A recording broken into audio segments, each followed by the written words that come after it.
بسم اللہ الرحمن الرحیم واما اقسام العرض فتسعة الکم والکیف والعین والمتى والاضافۃ والملک والوضع والفعل والانفعال. اما الکم فهو الذي يقبل المساوات واللا مساوات لذاته. گفتگو جوہر اور عرض کے بیان میں شروع کی تھی. جوہر کے بارے میں اس کی تمام اقسام کے ساتھ تفصیل کل پڑھ لی. آج دوسری قسم یعنی عرض کی اقسام کو بیان کرتے ہیں. عرض کی 9 قسمیں یہاں پر شمار کرائی. کون کون سی ہیں وہ؟ کم، کیف، عین، متى، اضافت، ملک، وضع، فعل، انفعال. اب بالترتیب ہر ایک کی تعریف و تفصیل بیان کرتے ہیں. کم کسے کہتے ہیں؟ کہتے ہیں کم وہ عرض ہے جو مساوات یا لا مساوات کو قبول کرے. مساوات کا مطلب ہوتا ہے برابری. جب مساوات کا مطلب برابری ہے تو لا مساوات کا مطلب برابری نہ ہو، یعنی زیادت و نقصان، کمی اور زیادتی. اور کم مقدار کو کہتے ہیں، یہ بھی یاد رکھو. کم کسے کہتے ہیں؟ مقدار. کتنی، یہ کم مطلب کتنا، کتنی، یہ سب کیا ہے؟ مقدار ہے. یہ واضح ہے کہ جب ایک کم کی نسبت آپ دوسرے کم کی طرف کریں گے، یعنی ایک مقدار کی نسبت دوسری مقدار کی طرف کریں گے تو یا تو برابر ہوں گی، دونوں کی دونوں کیا ہوں گی؟ برابر ہوں گی. یہ کیا ہوگا؟ مساوات. یا برابر نہیں ہوں گی بلکہ ایک زیادہ ہوگی اور دوسری کم ہوگی تو یہ لا مساوات ہو جائے. ہو گیا کہ نہیں ہو گیا؟ تو کوئی بھی کم ہو وہ مساوات یا لا مساوات کو قبول کرے گی. وَيَنْقَسِمُ إِلَى مُنْفَصِلٍ وَإِلَى مُتَّصِلٍ. کم کی 2 قسمیں ہیں، کم متصل اور کم منفصل. کم منفصل کسے کہتے ہیں؟ کم منفصل متصل سنو. کم متصل وہ ہے، کم منفصل وہ کم ہے، پہلے منفصل ہی ہے نا. کم منفصل وہ کم ہے جس کے اجزاء کے درمیان کوئی حد مشترک نہ ہو، کوئی حد مشترک نہ ہو بلکہ حدیں الگ الگ ہو جائیں. اس کو کیسے سمجھو گے؟ اصل میں حد کہتے ہیں ایسی چیز کو دونوں جزوں کی طرف اس کی نسبت ایک ہو. کسی بھی چیز کے دونوں جزوں کی طرف نسبت کیا ہو؟ ایک ہو. اسے کیا کہتے ہیں؟ حد، حد مشترک. اور کم منفصل جس کے اجزاء کے درمیان کوئی حد مشترک نہ ہو. اس کو مثال سے ایسے سمجھو. مثلا 10 ہے، کیا 10، ہم نے اس کو آدھا آدھا بانٹ دیا، 2 جگہ 5-5 ہو گیا. جب 2 جگہ 5-5 ہو گیا تو جو ایک نصف ہے اس کا منتہا کیا کہلائے گا؟ 5واں کہلائے گا کہ نہیں کہلائے گا؟ جب 10 کو 2 جگہ کر دیا 5-5 تو جو ایک نصف کا منتہا ہے تو وہ کیا کہلائے گا؟ 5واں. اور دوسرے نصف کا مبتدا کیا کہلائے گا؟ 5واں یا چھٹا؟ چھٹا نہ ہوگا، کیا ہوگا؟ چھٹا ہی نہ ہوگا. 5واں تو نہیں نہ ہو سکتا. ایک کا منتہا 5واں ہو گیا تو دوسرے کا مبدا یعنی مبتدا جہاں سے شروعات ہے 5واں تو نہیں ہو سکتا. تو حد مشترک ہوئی نہیں ہوئی نا؟ دونوں جزوں کے درمیان حد مشترک نہیں ہوئی. اور وہی ہے کہ کم منفصل وہ ہے جس کے اجزاء کے درمیان کوئی حد مشترک نہ ہو. تو ایک کا منتہا ہوا 5واں اور دوسرے کا مبدا ہو گیا چھٹا. دوسرے کا مبدا کیا ہو گیا؟ چھٹا. اگر وہ بھی 5واں ہی ہوتا، اس کا منتہا 5واں اور اس کا مبتدا 5واں، تو تنصیف ہوتی؟ ایسا ہو ہی نہیں سکتا تھا کہ وہ بھی 5واں رہے اور یہ بھی 5واں رہے. تب تو آدھا آدھا ہو ہی نہیں سکتا. وہ 5واں رہے گا تو یہ کیا رہے گا؟ چھٹا ہی رہے گا، اس کے علاوہ کچھ نہیں رہ سکتا. یہ ہے حد مشترک کا مطلب. تو کم منفصل جس کے اجزاء کے درمیان کوئی حد مشترک نہ ہو. لہذا متصل جس کے اجزاء کے درمیان کوئی حد مشترک ہوگی. کیسے پتہ لگے گا؟ جیسے نقطہ کو خط کے دونوں جزوں کی طرف آپ قیاس کیجئے. مثلا یہ خط ہے، خط کیا ہوتا ہے؟ یہ سطح ہے اور یہ کیا ہے؟ یہ خط ہے. اور یہاں جو ہوگا وہ کیا ہوگا؟ نقطہ ہوگا کہ نہیں کہلائے گا؟ نقطہ کہلائے گا. ٹھیک ہے. ہم گئے، ہم نے کہا یہ خط اس کا منتہا ہے، اس خط کا منتہا ہے، اور اس کے دوسرے جز کی طرف آ گئے تب بھی ہم کہیں گے اس کا بھی کیا ہو جائے گا؟ یہ نقطہ ہی تو کہیں گے اس کو بھی. اس خط کا کیا ہے؟ یہ منتہا ہے. یا یہ کہیں کہ یہ نقطہ اس خط کے لیے مبتدا ہے اور پھر ادھر سے شروع کر دیں، یہ نقطہ اس خط کے لیے کیا ہے؟ مبتدا ہے. دونوں ہو جائے گا کہ نہیں ہو جائے گا؟ تو یہ دونوں میں فرق نہیں ہوگا. تو یہ رہے گا حد مشترک. ٹھیک ہے. تو جس کے اجزاء کے درمیان حد مشترک ہو وہ متصل، اور جس میں اجزاء کے درمیان حد مشترک نہ ہو وہ منفصل. ٹھیک ہے. وَيَنْقَسِمُ إِلَى مُنْفَصِلٍ كَالْعَدَدِ، اور یہ منقسم ہوگا منفصل کی طرف جیسے کہ عدد، اور متصل کی طرف. ٹھیک ہے. اس کی مثال انہوں نے دی وہی ہے نقطے والی خط کی طرف قیاس کر کے.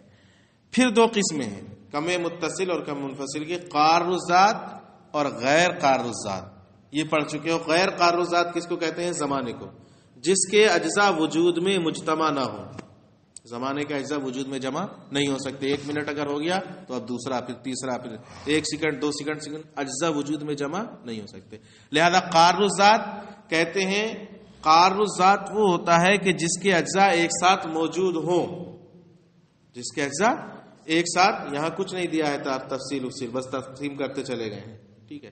جس کے اجزاء وجود میں تو مجتمع ہوں، لیکن اگر ان کو الگ الگ فرض کیا جائے، ویسے تو وہ جمع ہے لیکن ہر ایک اپنے اپنی جگہ پر الگ الگ ممتاز رہے گا. ہر ایک اپنی اپنی جگہ پر کیا رہے گا؟ ممتاز رہے گا، الگ الگ ہو جائے گا. اسے کہتے ہیں قار الذات. اور غیر قار الذات جس کے اجزاء وجود میں جمع نہ ہو، جیسے زمانہ. ٹھیک ہے. تو اب اس کی مثال خط. قار الذات کی مثال کہہ دی ہے یہاں پر خط. تو خط کے اجزاء وجود میں تو جمع ہو سکتے ہیں، خط کے جتنے بھی اجزاء ہو سکتے ہیں یہاں سے وہاں تک ایک لکیر کے سب ایک ساتھ ہیں، لیکن 1 2 3 4 آپ اس کو اس طرح نشان لگاتے چلے جائیں تو سارے اجزاء الگ الگ ہو سکتے ہیں کہ نہیں ہو سکتے؟ ممتاز ہو سکتے ہیں. پھر ان کے قار الذات جیسے وَهُوَ الْمِقْدَارُ، اور یہ مقدار ہوگی، کل خط، سطح، سطح. وَإِلَى مُتَّصِلٍ غیر قار الذات، اور دوسری قسم ہے متصل غیر قار الذات، وَهُوَ الزَّمَانُ، وہ کیا ہے؟ زمانہ. اس کے اجزاء وجود میں جمع نہیں ہو سکتے. وَأَمَّا الْكَيْفُ فَهُوَ، اب یہاں سے آسان ہے. فَهُوَ هَيْئَةٌ فِي شَيْءٍ لَا تَقْتَضِي لِذَاتِهِ قِسْمَةً وَلَا نِسْبَةً. کیف ایسی چیز ہے جو بساط تقسیم کو قبول ہی نہیں کر سکتی. کیف کسے کہتے ہیں؟ رنگ، ہرا، لال، پیلا، یہی کیفیت ہے. ٹھیک ہے. ہرا، لال، پیلا یہ کیفیت کبھی بھی بذات تقسیم کو قبول نہیں کر سکتی. ہاں کم کی طرف نسبت کرتے ہوئے تقسیم کو قبول کرے گی. مثلا یہ والا ٹوپا زیادہ لال ہے، ٹھیک ہے، برخلاف تمہارے رومال میں جو نشان پڑے ہوئے ہیں اس کے. تو اب یہ جو تقسیم ہو رہی کمی زیادتی کی، یہ کیف کی ڈائریکٹ بذات نہیں ہو رہی ہے. کس کی وجہ سے ہو رہی ہے؟ اس مقدار کی وجہ سے، اس ٹوپے کی وجہ سے، اس کی وجہ سے. کیف جو ہے رنگ، وہ بس اپنی ذات پر برقرار ہے، وہ کسی صورت میں بھی تقسیم کو قبول نہیں کر سکتا. فَهُوَ هَيْئَةٌ فِي شَيْءٍ لَا تَقْتَضِي لِذَاتِهِ قِسْمَةٌ وَلَا نِسْبَةٌ. یہ ایسی حیت ہے کسی بھی شے میں جو بذات نہ تو تقسیم کو قبول کر سکتی ہے اور نہ ہی نسبت کو قبول کر سکتی ہے. وَيَنْقَسِمُ إِلَى كَيْفِيَاتٍ مَحْسُوسَةٍ. کیف کی 4 قسمیں. کیا قسمیں ہوں گی؟ کیفیت محسوسہ، کیفیت نفسانیہ، آگے آ رہی ہے 2 اور. پہلے یہ 2 پڑھو. کیفیت محسوسہ یعنی ایسی کیفیت جس کا ادراک حواس ظاہرہ سے ہو، حواس ظاہرہ میں سے کسی ایک سے ہو، جیسے رنگ، بو، مزہ. ٹھیک ہے. یہ ساری چیزیں، حرارت، برودت، یہ کس سے ہوگا؟ حواس ظاہرہ سے ہوگا کہ نہیں؟ اور یہ سب کیفیتیں ہیں. حرارت، برودت، مزہ، ذائقہ، رنگ، یہ سب کیا ہیں؟ کیفیتیں ہیں. کیفیات محسوسۃ. پھر اس کی بھی 2 صورتیں ہیں. کیفیات محسوسہ راسخہ، کیفیت محسوسہ غیر راسخہ. راسخہ جو بالکل واضح ہو، راسخ ہو چکی، جیسے شہد کی مٹھاس، جیسے کہ شہد کی مٹھاس ختم نہیں ہونے والی نہ ہے، راسخ ہے کہ نہیں ہے، برقرار رہنے والی ہے کہ نہیں. پانی کا نمکین ہونا ہے یا نمک کا نمکین ہونا، یہ ختم ہو جائے گا کبھی نہیں. اور غیر راسخہ جو راسخ نہ ہو، جیسے شرمندگی کی چہرے پہ جو سرخی ہوتی ہے، آدمی شرمندہ ہوتا ہے تو چہرہ کیا ہو جاتا ہے، اور خوف زدہ ہو جاتا ہے تو چہرہ پیلا پڑ جاتا ہے، لیکن یہ راسخ رہتی ہے، ختم ہو جاتی ہے. تو محسوسہ، لیکن محسوسہ ہے کہ نہیں؟ دونوں محسوسہ ہیں. ایک کا ذائقے سے پتہ چلے گا، ایک کا آنکھ سے پتہ چلے گا. وَمُلُوحَةُ مَاءِ الْبَحْرِ، جیسے کہ شہد کی مٹھاس اور نمکین سمندر کے پانی کا نمکین پن. اور غیر راسخہ جیسے شرمندگی کی سرخی اور خوف کی زردی. وَإِلَىٰ کیفیات نفسانیہ، دوسری قسم ہے کیف کی، کیا؟ کیفیات نفسانیہ. کیفیات نفسانیہ کیا ہے؟ اس کے بارے میں کہتے ہیں کیفیات نفسانیہ ایسے ہیں کہ اگر ابھی وہ کسی شے میں راسخ نہ ہوئے ہوں، نفس کے اندر راسخ نہ ہوئے ہوں، تو انہیں کہا جائے گا حالات. ایک بچہ پیدا ہوا، ابتدائی خلقت ہوئی، اس کی پیدائش ہوئی، کیا وہ لکھنا جانتا ہے، پڑھنا جانتا ہے؟ ابھی لکھنا پڑھنا اس کے لیے اس کے حالات ہیں. لیکن بڑا ہو کر جب وہ لکھنا پڑھنا سیکھ گیا، آ گیا، اب یہی حالات بدل کر کیا ہو جائیں گے؟ ملکات. اب اس کو ملکہ حاصل ہو گیا، لکھنے کا، پڑھنے کا. تو جب تک ابتدا میں ہے، ابھی راسخ نہیں ہوئے تو وہ کیا کہلائیں گے؟ حالات. اور جب وہ راسخ ہو جائیں تو وہی کیا ہو جائیں گے؟ ملکات. تو دوسری قسم کیفیات نفسانیہ، کہتے ہیں وہی حالات کل کتابت فی ابتداء الخلقت. اب اس کی بھی دو قسمیں ہو گئی، حالات اور ملکات. کہ جب تک ابتدائی خلقت میں ہے جیسے کہ کتابت، تو یہ حالات ہیں. اور وہ ملکات کل کتابت بعد الرسوخ والعلم وغیر ذالک، کہتے ہیں اور راسخ ہونے کے بعد کتابت اور علم وغیرہ یہ سب کیا بن جائیں گے؟ پھر ملکات بن جائیں گے.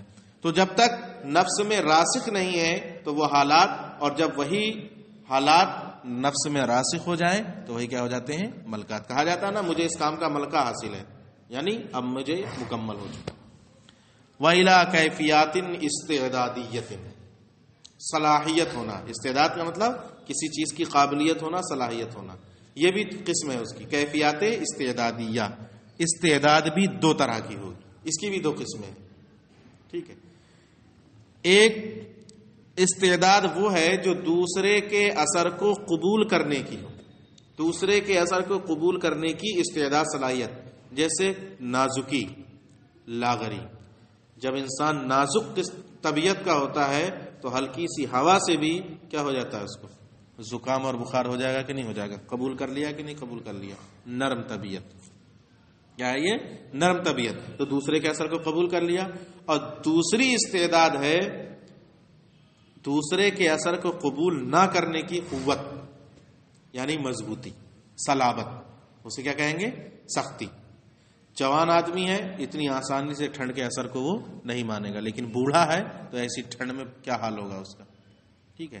تو وہ جو بوڑھا ہے، لاغری نے اب اس کو اس لائق کر دیا ہے، اس جگہ پہنچا دیا ہے کہ اب وہ کسی بھی اثر کو کیا کرتا رہے گا؟ قبول کر لے گا. لیکن یہ جوانی ہے، کچھ بھی آئے گا ہمارے سامنے، ہماری قوت اس کو کیا کرتی رہے گی؟ دفع کرتی رہے گی. سخت. دیکھو نحو الدفع، ایک قسم ہوئی دفع کا صلابت، جیسے کہ سختی. ونحو الانفعال، دوسری قبول کرنا، جیسے کہ نرمی. دوسرا کیا ہے؟ انفعال. تو ایک ہوئی دفع، ہٹانے کی قوت، اور دوسری ہوئی انفعال، قبول کرنے کی سبب، جیسے نرمی. اسی کی مثال میں نے دی تھی نازکی، لاغری.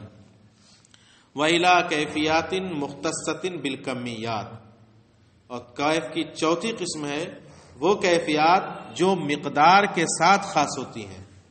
کس کے ساتھ خاص ہوتی ہیں؟ مقدار کے ساتھ. آپ مثال کے طور پر، اب وہ مقدار متصل ہو یا منفصل اس سے مطلب نہیں ہے. مثال کے طور پر یہ کتاب ہے یا یہ ہے، یہ کیا مقدار ہے کہ نہیں ہے؟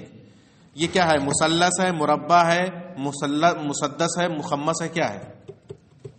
مربع. تو مربیت یہ اس کی ایک کیفیت ہے. یہ کس کو عارض ہو رہی ہے؟ مقدار کو کمیات کے ساتھ خاص ہو رہی ہے کہ نہیں ہو رہی ہے؟ یا آپ نے کچھ اور لے لیا، مثلث کوئی مقدار ہے تو اب ہم اس کو کیا کہیں گے؟ مثلث بولیں گے کہ نہیں؟ یہ جو مثلثیت یہ اس کو عارض ہو رہی ہے، اسی کا کیا نام ہے؟ کیفیت. ٹھیک ہے. کل مثلثیت والمربعیت والزوجیت والفردیت، جڑواں ہونا، تنہا ہونا، مثلث ہونا، مربع ہونا، یہ ساری کی ساری ایسی کیفیات ہیں جو خاص ہیں کس کے ساتھ؟ کمیات کے ساتھ، مقدار کے ساتھ. وَأَمَّا الْعَيْنُ، ختم ہو گئی چاروں قسمیں اس کی. عین فَهُوَ حَالَةٌ تَحْصُلُ لِلشَّيْءِ بِسَبَبِ حُصُولِهِ فِي الْمَكَانِ. عین اس حالت کو کہتے ہیں جو کسی شے کو کسی مکان میں حاصل ہونے سے حاصل ہو. عین کا معنی کیا ہوتا ہے؟ مکان ہی نہ ہوتا ہے، تو اسی سے اس کی تعریف ظاہر ہے. جو کسی شے کو کسی مکان میں پائے جانے سے حاصل ہو اسی کو کیا کہیں گے؟ عین. آپ مجھ سے پوچھیں اینا کنتا، آپ کہاں ہیں؟ تو یہ جو حالت ہے یہ عین کی حالت ہے. کسی عین میں ہے نہیں، کسی مکان میں ہے کہ نہیں. وَأَمَّا الْمَتَاع، متا وہ حالت ہے جو کسی شے کو کسی زمانے میں حاصل ہونے کی وجہ سے عارض ہو. بالکل ہے. متا کیا ہے؟ زمانہ، کب. اما الاضافت فہی حالت نسبیت متکررۃ، یہ حالت نسبیہ متکررہ ہے. اصل تعریف یوں کرو، ایسی حالت یعنی وہ نسبت جس کا تعلق ادراک دوسرے کی نسبت کی طرف قیاس کرنے سے، یعنی ہر ایک کا تعلق دوسرے پر موقوف ہو. جیسے ابوت اور بنوت. بیٹا ہونا تب تک نہیں ہو سکتا جب تک کہ باپ نہ ہو، اور باپ تب تک نہیں کہا جا سکتا جب تک کہ بیٹا نہ ہو. تو دونوں ایک دوسرے پر کیا ہے؟ موقوف ہیں. اسی کو کیا کہیں گے؟ اضافت. وَأَمَّا الْمِلْكُ فَهُوَ حَالَةٌ تَحْصُلُ لِلشَّيْءِ بِسَبَبِ مَا يُحِيطُ بِهِ.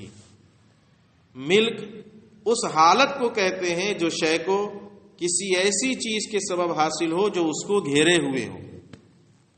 ملک اس حالت کو کہتے ہیں جو شے کو کسی ایسی چیز کے سبب حاصل ہو جو چیز اس شے کو کیا کرے ہوئے ہو. آدمی نے امامہ باندھ لیا، ٹھیک ہے، یا کرتا پہن لیا.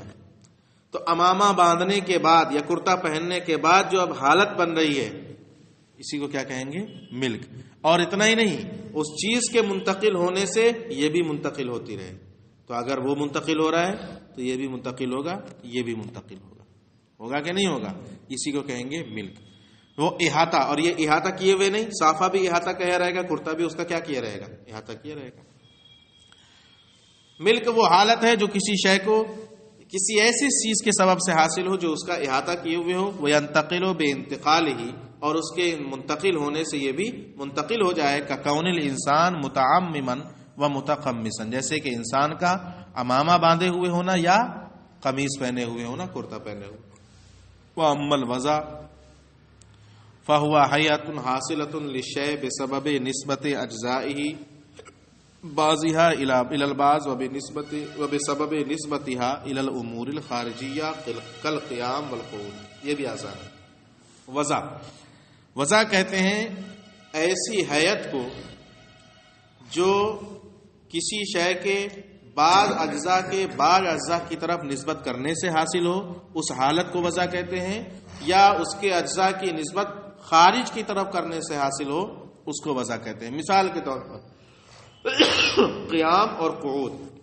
ہم جب بیٹھے ہوئے ہیں ابھی تو ہمارے پیر یہ ہیں، ان کی نسبت اس وقت سر کی طرف ہے، تو سر اس وقت پیروں سے کیا ہے؟ قریب ہے کہ دور ہے؟ قریب ہے. اور ابھی ہم کھڑے ہو جائیں، اب سر کی نسبت پیروں سے کیا ہو جائے گی؟ تو بعض اجزاء کی نسبت بعض کی طرف کرنے سے جو حالت حاصل ہو اسی کو کیا کہیں گے؟ وضع. تو یہ تو بعض اجزاء کی نسبت بعض اجزاء کی طرف ہوئی، اور کبھی کبھی بعض اجزاء کی نسبت خارج کی طرف.